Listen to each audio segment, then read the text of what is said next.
Mes chers frères et sœurs, bonsoir. Bienvenue dans votre émission, Le train de la rhapsodie des réalités. C'est toujours un plaisir de vous savoir nombreux pour ce partage de la parole de Dieu, ce partage de la rhapsodie des réalités. Chers amis, Jésus-Christ revient bientôt. Jésus revient bientôt. L'enlèvement est très imminent. À n'importe quel moment, le ciel peut s'ouvrir. Préparez-vous. Alléluia. Chers frères et sœurs, priez avec moi avant de commencer notre émission. Ô notre Dieu, plein de bonté, d'amour, merci pour cette opportunité de partager ta parole avec nous. Nous la recevons aujourd'hui et elle produit en nous ce dont elle parle. Au nom de Jésus. Amen.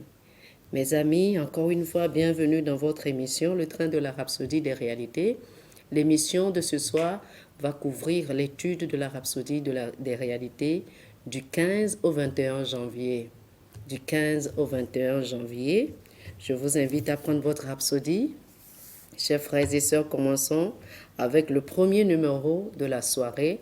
C'était le vendredi, le 15 janvier, où le thème de la rhapsodie des réalités était la paix et la justice. La paix et la justice. Merci Seigneur. L'écriture de ce jour est Ésaïe, le chapitre 32, le verset 17 qui dit « L'œuvre de la justice sera la paix. » Oh, alléluia. L'œuvre de la justice sera la paix. Qu'est-ce que la justice produit en vous? Elle produit la paix en vous. Alléluia. Le pasteur Christ dit que les psaumes 85, les versets 10 et 11 du psaume 85 nous dit la bonté et la fidélité se rencontrent. La justice et la paix s'embrassent. La fidélité germe de la terre et la justice regarde du haut des cieux. Oh, quelle écriture! Et il nous dit dans le Nouveau Testament, la bonté et la vérité se sont rencontrées.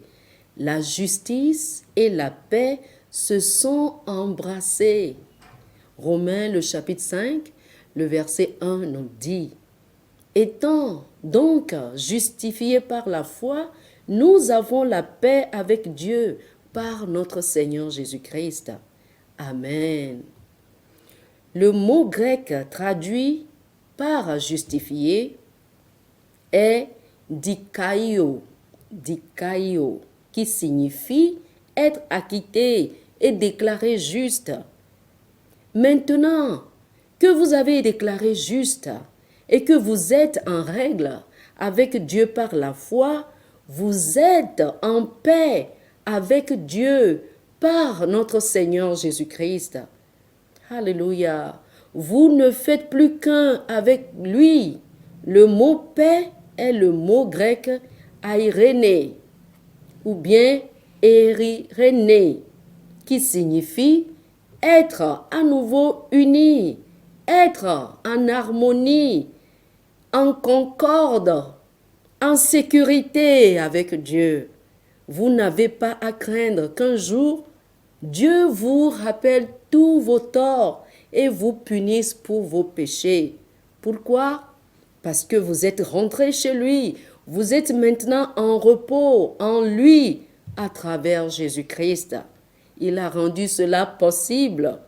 Et c'est le résultat de sa justice que vous avez reçu.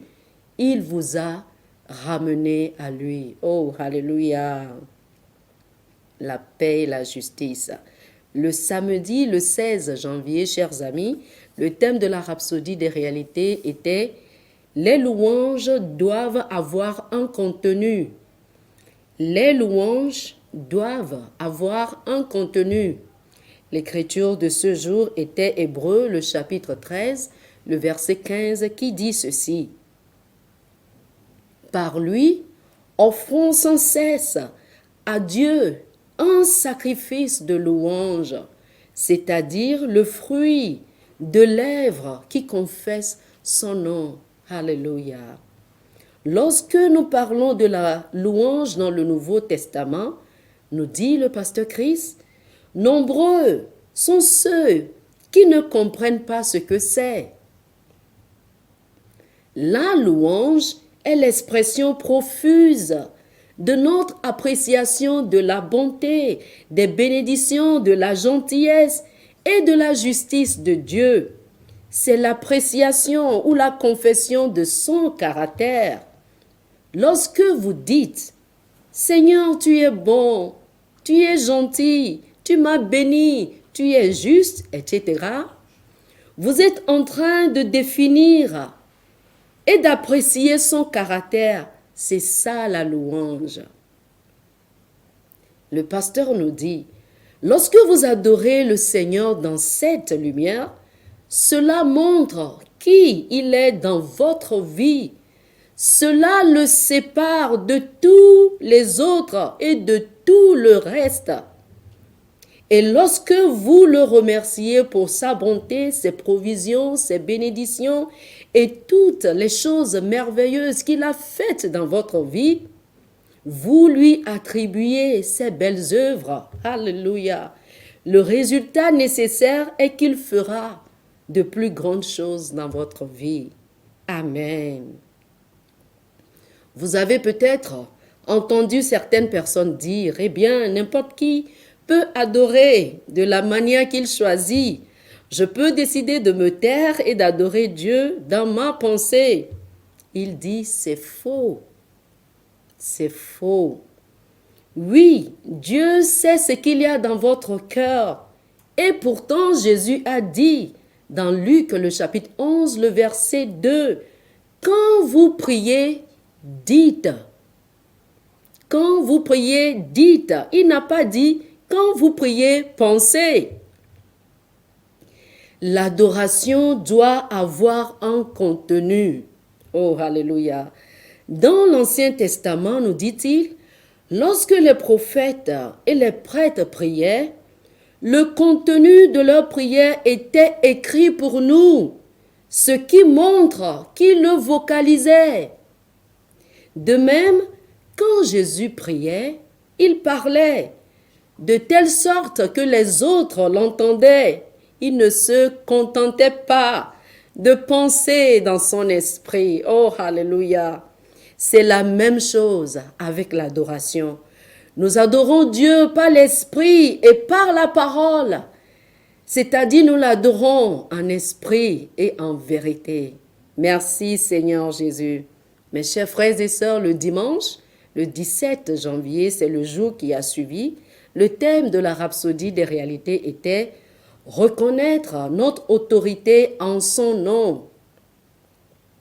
Et notre écriture de ce jour était Éphésiens, le chapitre 2, le verset 6 qui dit ceci. « Il nous a ressuscités ensemble et nous a fait asseoir ensemble dans les lieux célestes en Jésus-Christ. » Oh, alléluia. Alléluia, alléluia. Nous sommes assis où? Nous sommes assis dans les lieux célestes en Jésus-Christ. Quelqu'un dira, est-ce que c'est vrai? C'est vrai, cher ami. Le pasteur dit, il y a tant de choses que nous pouvons faire lorsque nous profitons de notre autorité et de notre domination en Christ.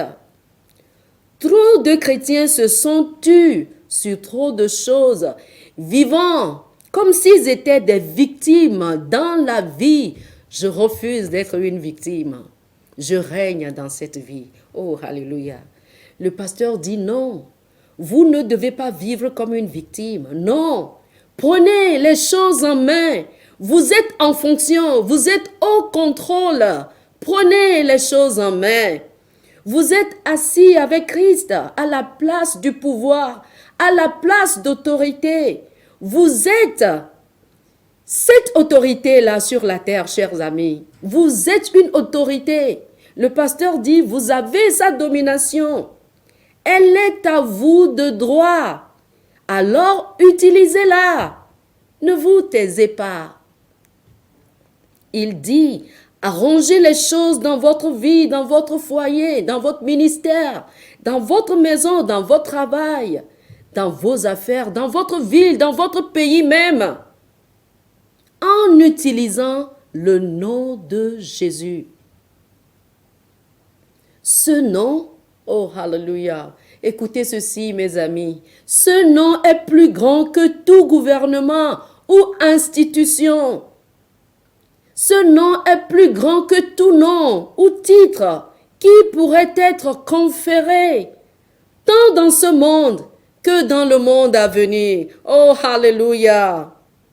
Nous avons le nom de Jésus. Le pasteur dit que la traduction message de Éphésiens chapitre 1, le verset 21 dit ceci. Cela donne une excellente interprétation. Ce verset nous dit: au-dessus de toute domination, de toute autorité, de toute puissance, de toute dignité et de tout nom qui peut se nommer, non seulement dans le siècle présent, mais encore dans le siècle à venir. Oh, c'est extraordinaire ce que nous avons. Nous avons le nom de Jésus. Vous avez le nom de Jésus. Le pasteur dit, cependant, il n'est pas en charge et ne dirige pas si vous ne le faites pas. La façon dont il dirige la terre et met les choses en ordre, c'est par nous, l'Église. Nous sommes sa semence qui prolonge ses jours. Oh, alléluia. Oh, merci Seigneur Jésus. Il règne à travers nous. Quand vous parlez, c'est lui qui parle. Quand vous agissez contre les forces des ténèbres et de la méchanceté dans votre nation, c'est Jésus qui agit. Ne vous taisez pas. Oh, alléluia. Il conclut ce numéro en nous disant ceci. Même maintenant, utilisez cette autorité. Déclarez au nom de Jésus les changements spécifiques que vous souhaitez dans n'importe quel domaine de votre vie et vous aurez un témoignage. Alléluia.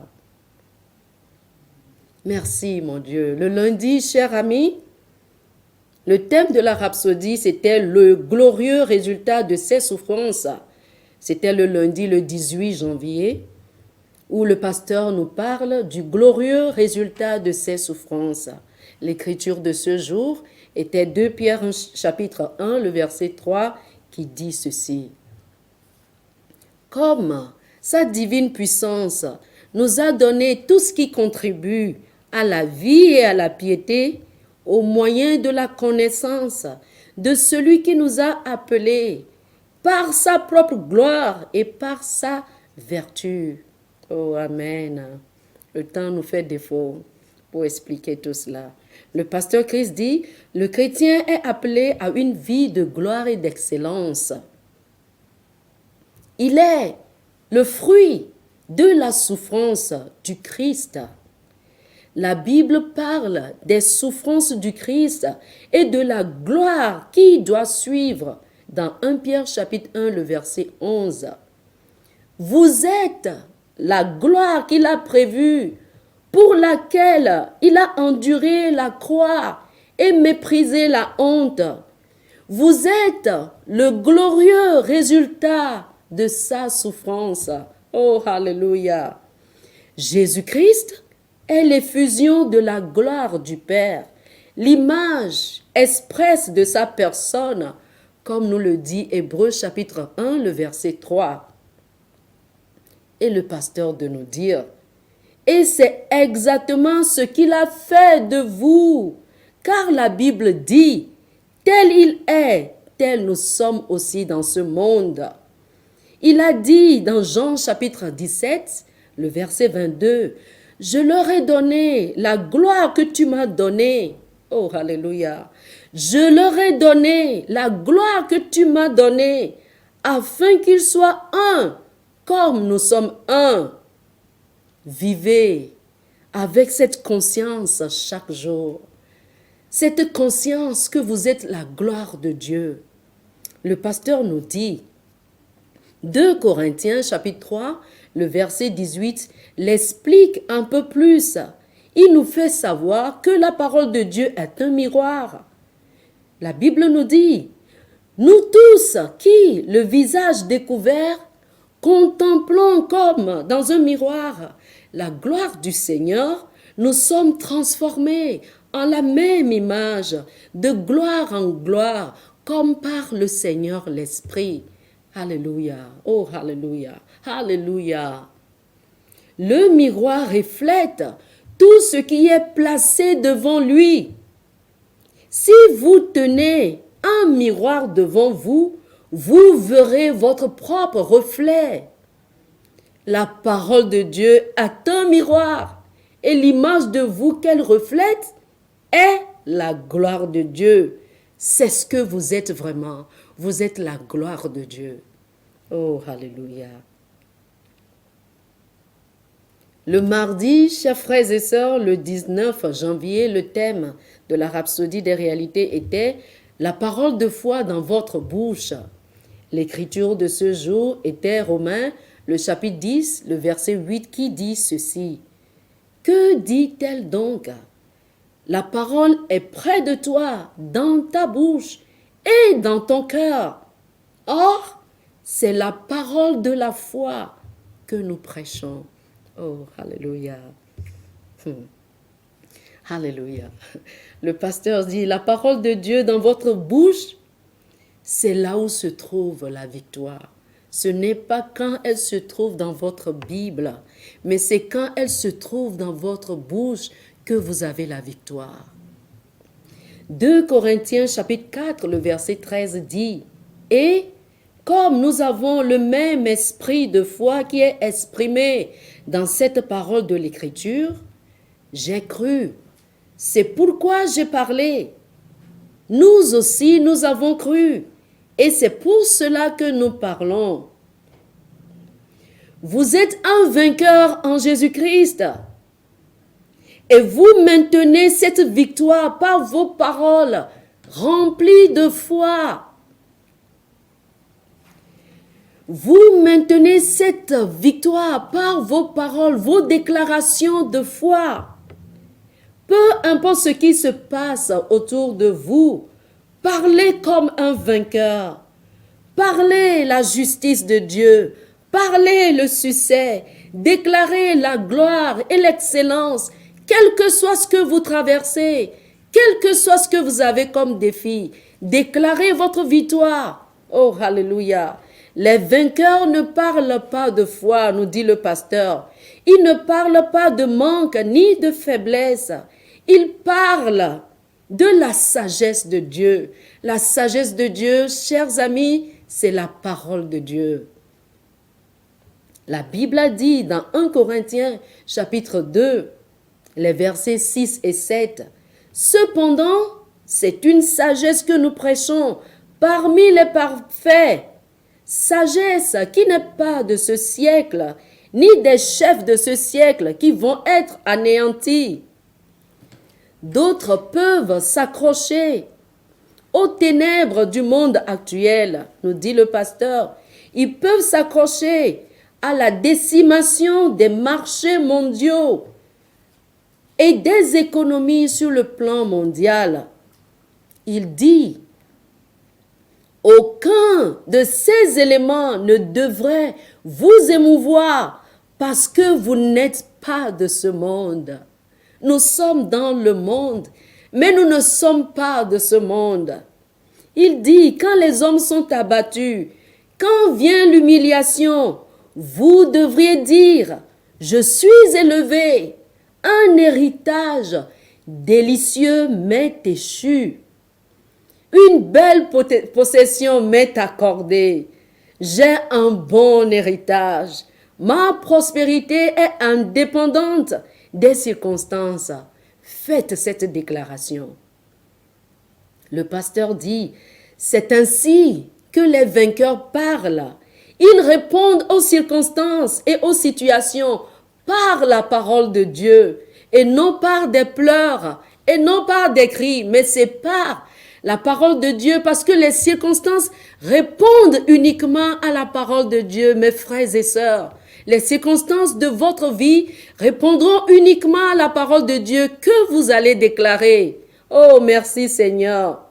La Bible nous a dit dans Hébreux chapitre 13, les versets 5 et 6, il a dit, pour que nous puissions dire avec assurance, si par exemple vous avez des symptômes d'une maladie, n'exprimez pas ces symptômes. Déclarez la guérison et la santé. Si vous vous sentez faible, déclarez la force. Affirmez que la vie de Dieu est en vous et que cette vie est supérieure. Et par conséquent, cette vie dissipe, détruit toute maladie, tout mal et toute douleur dans votre corps. La Bible nous dit dans 1 Jean chapitre 5, le verset 4, parce que tout ce qui est né de Dieu triomphe du monde. Et la victoire qui triomphe du monde, c'est notre foi. Ce sont nos déclarations de foi. Oh, quel numéro! Oh, j'adore cela. Merci Seigneur. Le mercredi, le 20 janvier, le thème de la rhapsodie des réalités était « Des victoires uniquement ». Des victoires uniquement.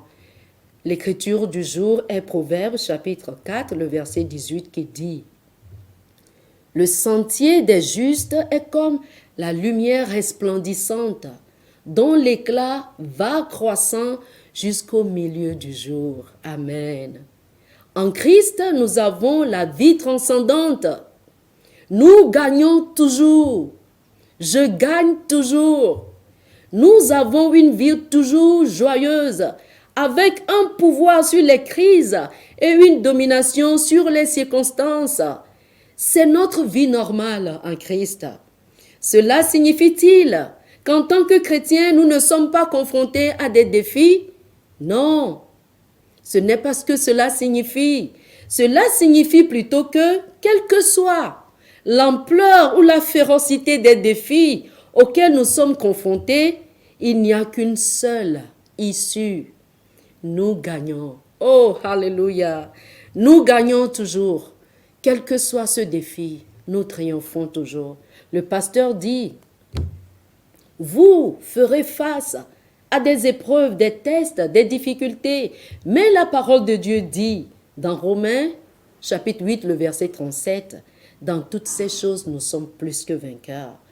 Et 2 Corinthiens, chapitre 2, le verset 14 dit, grâce soit rendue à Dieu qui nous fait toujours triompher en Christ.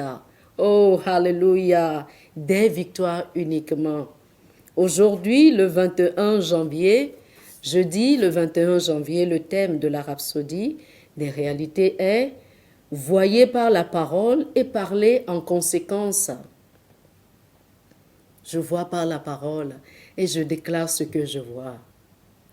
L'écriture du jour est 2 Corinthiens chapitre 4, le verset 18 qui dit ceci. Parce que nous regardons non point aux choses visibles, mais à celles qui sont invisibles, car les choses visibles sont passagères et les invisibles sont... Oh, alléluia. Nous ne sommes pas censés être des victimes sur la terre, mais des vainqueurs. Mais beaucoup de chrétiens vivent comme des victimes, comme des captifs des circonstances adverses, parce qu'ils ne voient pas et ne vivent pas selon la parole. Les adversités, les pressions et les difficultés de la vie ne sont pas un facteur. Ils ne sont pas un déterminant, ce ne sont pas un facteur. Paul, dans le verset précédent de notre écriture d'ouverture, les appelle les légères afflictions du moment présent. En d'autres termes, pour vous, ce problème ou cette circonstance défavorable peut avoir duré 10 ans, mais il est sujet au changement et garanti de vous apporter un poids de gloire plus grand et éternel. Comment? Comment? La réponse est ce que nous lisons dans l'écriture d'ouverture. Le pasteur dit, arrêtez de regarder à votre condition physique actuelle. Voyez l'invisible. Voyez l'invisible. Oh, alléluia. C'est possible de voir l'invisible. La réalité, c'est l'invisible. C'est ce qui se trouve dans l'invisible. Lorsque vous voyez l'invisible, l'expérience du désert prendra fin. Voyez Dieu faire de grandes choses dans votre vie et à travers votre vie cette année 2021. Voyez-vous prospère, sain, vibrant et fort. Voyez-vous marcher dans la victoire et dans la gloire de Dieu. Voyez l'image, acceptez-la et parlez en conséquence. Considérez l'histoire d'Abraham dans Genèse le chapitre 17. Il a détourné son regard de ce que ses sens physiques lui dictaient et a regardé l'invisible à travers les yeux de l'esprit. Il se considérait comme le père d'un grand nombre, comme Dieu l'avait dit. L'apôtre Paul, dans Romains chapitre 4, nous explique qu'Abraham a cru ce que Dieu avait dit à son sujet. Il a dit, « Je t'ai établi père d'un grand nombre de nations. » Il est notre père devant celui auquel il a cru. Dieu qui donne la vie aux morts et qui appelle les choses qui ne sont point comme si elles étaient. Il appelle les choses qui ne sont point comme si elles étaient. Appelez les choses qui ne sont point dans votre vie. Oh, alléluia. Le pasteur dit, c'est le début d'une nouvelle année.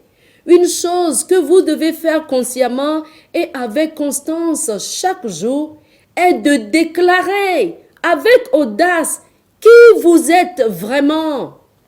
Ne parlez pas d'échec, ne parlez pas de défaite. Ayez la bonne vision. Voyez dans la perspective de Dieu. Méditez et déclarez la parole de Dieu. Alléluia. Lorsque vous affirmez ce que Dieu a dit sur vous, votre âme sera ajustée pour agir de cette façon. Tout ce que Dieu a dit sur vous, approuvez-le, croyez-le et affirmez-le à vous-même de manière cohérente. Programmez consciemment votre vie avec la parole de Dieu. Oh, quel numéro! Alléluia! Chers frères et sœurs, prenez cette confession avec moi, s'il vous plaît. Je me vois progresser à pas de géant.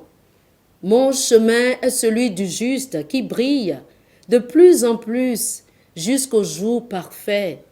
Je me concentre sur le Seigneur et sur sa parole. Sa sagesse guide et dirige ma vie. Je vois et je marche dans la victoire, la santé, la prospérité et la joie, maintenant et toujours. Au nom de Jésus. Amen.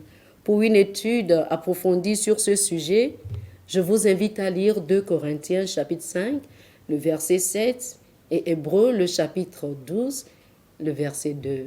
Frères et sœurs, si vous n'avez pas Jésus-Christ, commencez cette année avec lui. Ne finissez pas 2021 sans Jésus-Christ. Le monde est devenu difficile. Le monde est devenu encore plus méchant qu'avant. Seul Jésus-Christ peut vous donner la lumière de la vie. Si vous le voulez dans votre vie, et vous devez l'avoir dans votre vie, faites cette simple confession avec moi. Ô Dieu, je crois en Jésus-Christ, le Fils du Dieu vivant. Je crois qu'il est venu et qu'il est mort pour moi. Aujourd'hui, je suis justifié et j'ai la vie éternelle. Merci, car tu m'as écouté. Amen. Alléluia. Chers frères et sœurs, si vous avez fait cette prière avec moi, nous avons un cadeau pour vous de la part du pasteur Chris, un livre intitulé « Maintenant que vous êtes nés de nouveau ». Ce livre va transformer votre vie. Appelez-nous si vous avez également besoin d'une copie de la Rhapsodie des réalités. Que le Seigneur vous bénisse. Amen.